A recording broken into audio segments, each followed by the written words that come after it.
الاخبار يا واد؟ الشغل عامل ايه؟ الدنيا ماشيه حلو ولا في مشاكل؟ بص يا معلم كده. هو ايه اللي كده؟ روح امك ما تتوهش. الشغل ماشي ازاي؟ بصراحه كده يا معلم البضاعه مرميه في المخزن، مش عارفين نشم نفسنا من سيد رهبه ورجالته. ايه دي سيد رهبه وام سيد رهبه؟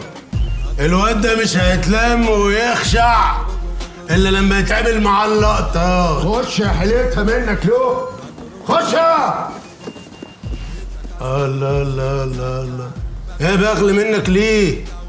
ايه اللي حصل؟ كانوا بيبيعوا في منطقة سيد رهبة ورجالته لعبوا في وشهم البخت. قانون رقم 3،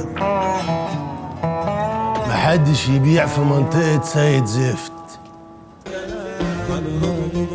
ماشي يا سيد رهبة، وحياة أمك لو ولع فيك بإيدي دي.